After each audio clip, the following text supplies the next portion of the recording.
আদম আলাইহিস সালামকে বানানোর পর পৃথিবীর মধ্যে যত ইনসান আছে সবগুলো আদমের সন্তান। কি বলেন?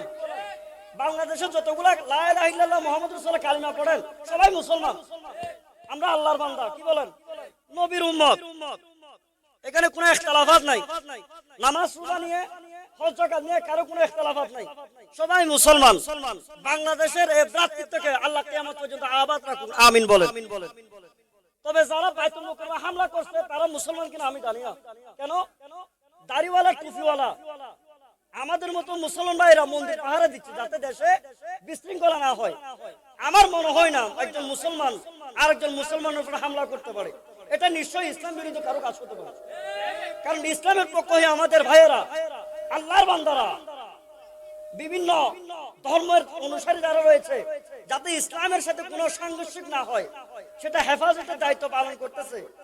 সে জায়গায় আমার মনে হয় না এটা ইসলাম যারা আল্লাহকে মানে, নামাজ পড়ে, রোজা রাখে, হজ পালন করে, এটা নিয়ে আমাদের মধ্যে কোনো ইখতিলাফাত নাই। তবে দাড়িওয়ালা একজন হুজুর আরেকজন হুজুরের সহজে আক্রমণ করতে পারে না। নিশ্চয়ই কোনো অপশক্তি, ইসলাম বিরোধী কোনো অপশক্তি এই কাজ করে থাকতে পারে। আল্লাহ যখন আদমকে বানালেন, আল্লাহ ফেরেশতাদেরকে সজিদা করার জন্য বলেছেন, আল্লাহ সজিদা করেন নাই। কিন্তু আল্লাহ কোরআনের মধ্যে বলছেন, ইন্নাল্লাহা ওয়া মালাইকাতাহু ইসাল্লুনা আলান নবী, আমি এবং আমার ফেরেশতারা আমার হাবিবের উপর দরুদ শরীফ পড়ো।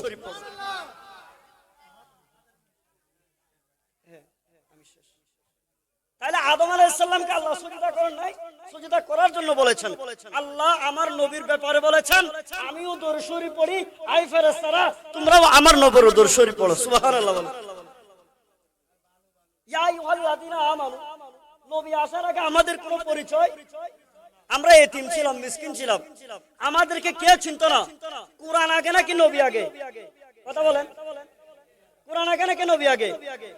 আল্লাহ কুরআন পাঠালেন নবীকে চেনাতে, আল্লাহ দুনিয়া বানালেন নবীর শান বুঝাতে।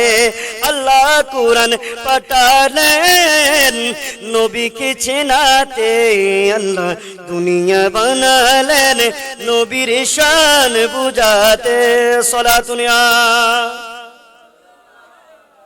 সালামুন ইয়া হাবিব, বেহেশতেরি পাতায় পাতায় লেখা আছে নবীর নাম।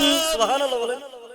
বেহেশতেরি পাতায় পাতায় লেখা আছে নবীর নাম, আরশ আল্লাহর নামের সাথে নবীর নামের মনোগ্রাম, নবীর নামের মনোগ্রাম।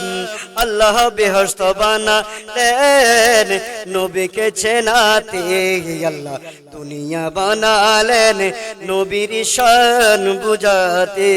সুবহানাল্লাহ। তাহলে যখন আপনারা বলেছেন নবী আগে কুরআন পড়ে, তাহলে ইয়া আইয়ুহাল্লাযীনা আমানু আয়াত নবী আসার পরে নাযিল হয়েছে। তাহলে নবী আসার আগে কারো কোনো পরিচয় ছিল না, এতিমের মতো ছিল, মিসকিনের মতো ছিল। আমার নবী বলছেন, আমি রহমতুল্লাহ আলামিন নবী এসেছি, তোমরা এতিম নয়, তোমরা মিসকিন নয়, যারা আমি নবীর উপর দরুদ শরীফ পাঠ করবে তোমাদের ওফাদি হচ্ছে, তোমাদের পরিচয় হচ্ছে তোমরা ঈমানদার, তোমরা মুমিন। ইয়া আইয়ুহাল্লাযীনা আমানু সাল্লু আলাইহি ওয়া সাল্লিমু তাসলিমা। আমার নবী বলছেন, আল্লাহর কোরআনের মধ্যে আল্লাহ বলছেন, যারা ঈমানদার, তাহলে আমাদের একটা পরিচয় আছে। আমাদের পরিচয় আমরা মুমিন, আমরা ঈমানদার। সুবহানাল্লাহ। আমাদের পরিচয় আমরা ঈমানদার। সেজন্য ঈমানদারদের কাজ কি? নবীর উপর দরুদ শরীফ পড়া, নবীকে সালাত ও সালাম দেওয়া, শয়নে শোভনে জীবনে মরণে নবীকে দেখার ইচ্ছা পোষণ করা। সুবহানাল্লাহ। খালিকে কুল आपको मालिके कुल बना दिया। सुभान अल्लाह। खालिके कुल आपको मालिके कुल बना दिया, दोनों जहां में दे दिए आपकी इख्तियारों में। सल्ले अला रसूलना